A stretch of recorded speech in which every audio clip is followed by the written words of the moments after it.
এটা আমি অত্যন্ত লজ্জিত একজন শিল্পী হিসেবে যে আমরা আমাদের শিরদাঁড়াটা ক্ষয় হয়ে গেছে, আমাদের শিরদাঁড়ায় ক্ষয় ধরেছে, আমাদের মেরুদণ্ডটাকে বাঁকা করে দিয়েছে। যে আমরা দালালি করতে করতে এমন এক জায়গায় চলে গেছি যে আমাদের বাচ্চাদের লাশ পড়তেছে, তখনও আমরা দালালি করে যাচ্ছি। আপনারা জানেন যে আমাদের চলচ্চিত্র জগৎটার অবস্থা এটা একদম কমায় চলে গেছে। হোসেন আনোয়ার সাহেবকে এমনও কথা বলছে, এই যে দালালরা বলছে তোমরা বিএনপি করো, তোমাদের ঢুকতে দেওয়া হবে না, এবং আমার নামে অনেক কেস হয়েছে, আমি এমনও দিন গেছে আমি ঢুকতে পারিনি। প্রথমেই সবাইকে স্বাধীনতা মোবারক। স্বাধীনতার 54 বছর পরে এ প্রজন্মের হাত ধরে, যাদেরকে আমরা জেন জি বলি, তাদের রক্তের বন্যায় ভেসে গিয়ে আমরা আরেকবার স্বাধীনতা পেলাম স্বৈরাচারের হাত থেকে। দেশটা এই মুহূর্তে যুদ্ধবিধ্বস্ত অবস্থায়, এখনও অনেক জায়গায় আন্দোলন চলছে, এখনও অনেক জায়গায় হত্যাযজ্ঞ চলছে, লুটপাট ধ্বংসযজ্ঞ চলছে। সবার আগে এই মুহূর্তে আমাদের সেটা বন্ধ করার জন্য এক হওয়া দরকার। এই মুহূর্তে সকল দলের ঊর্ধ্বে উঠে আমাদেরকে যে দলটা করা উচিত সেটার নাম হচ্ছে বাংলাদেশ। যারা এই দেশটাকে এখন সংস্কার করার চেষ্টা করছে তাদের পাশে আমাদের থাকা দরকার।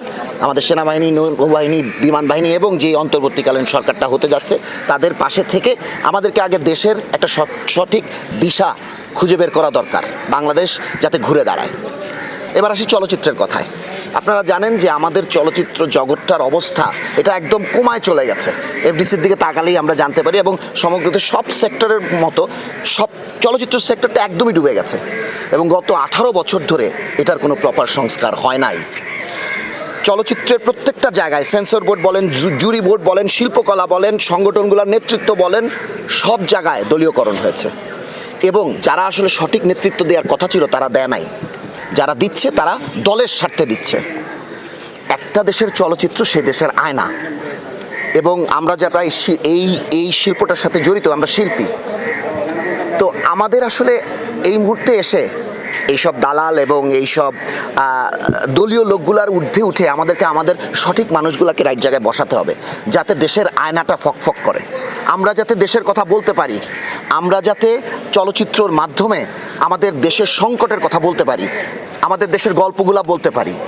এই যে আমাদের হাত পা বেঁধে আমাদেরকে চলচ্চিত্র নির্মাণ করতে হয়, এবং যার কারণে আমাদের চলচ্চিত্রগুলো আমরা আন্তর্জাতিক অঙ্গনে যেয়ে আমরা দাঁড়াতে পারি না, এগুলো থেকে আমাদের উতরাতে হবে। এবং আমার যেটা মনে হয় সবাই মিলে এই অঙ্গনের যারা ইন্টেলেক্ট, এই অঙ্গনে যাদেরকে আমরা মেধাবী বলি, তাদের সবাইকে নিয়ে সমন্বয় করে আমাদেরকে একটা গাইডলাইন, একটা রূপরেখা, এই চলচ্চিত্রকে কীভাবে আমরা এখান থেকে এগিয়ে নিয়ে যাবো এটা তৈরি করা উচিত, এবং এটা অনুসরণ করা উচিত। এটা আমি অত্যন্ত লজ্জিত একজন শিল্পী হিসেবে যে আমরা আমাদের শিরদাঁড়াটা ক্ষয় হয়ে গেছে, আমাদের শিরদাঁড়ায় ক্ষয় ধরেছে, আমাদের মেরুদণ্ডটাকে বাঁকা করে দিয়েছে। যে আমরা দালালি করতে করতে এমন এক জায়গায় চলে গেছি যে আমাদের বাচ্চাদের লাশ পড়তেছে, তখনও আমরা দালালি করে যাচ্ছি। তো আমি তো আর নাম বলতে চাই না, সেগুলো আপনারা সবাই জানেন। সো এটাতে আমার লজ্জা হয়, এবং আমি আসলে ক্ষমা প্রার্থী। আমি ছাত্র সমাজের কাছে একজন ক্ষুদ্র শিল্পী হিসেবে ক্ষমা প্রার্থী। আমার ছোট্ট জায়গার থেকে যতটুকু সম্ভব ছিল আমি করার চেষ্টা করেছি।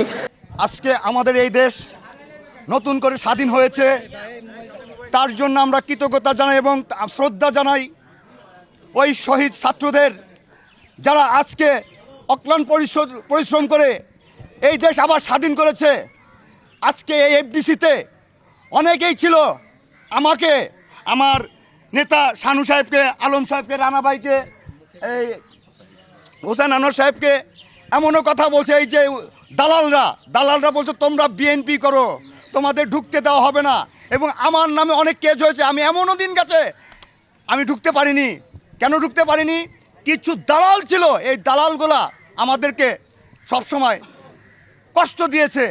আমাদের সামনে বলেছে কি, চিহ্নিত এক দালাল আমার বলেছে আমার ছেলেকে দিয়ে আমি শহীদ জিয়া রহমানের মাজারে মোতায় পেশাব করে আসলাম, কিন্তু ওই দালালদেরকে অন্তত পক্ষে আমরা ইন্ডাস্ট্রিতে ঢুকতে উজ্জ্বল প্রোডাকশনের উজ্জ্বল, তারপরে এফডিসি স্টাফ কয়েকজন আমার সাথে ছিল। কি কষ্ট যে আমরা করেছি, যা শেষে একটা ফুল পর্যন্ত আমাদের দিতে দেয় নাই, একটা শ্রদ্ধা জানাতে দেয় ওই শহীদ মিনারে। এই ফ্যাসিস্ট দালালরা, এই হাসিনার রাজাকাররা আমাদের কখনো ইন্ডাস্ট্রিতে শান্তি মতো 18 বছর থাকতে দেয় নাই। আজকে আপনাদের কাছে অনুরোধ, আমরা ওদের মতো হতে চাই না।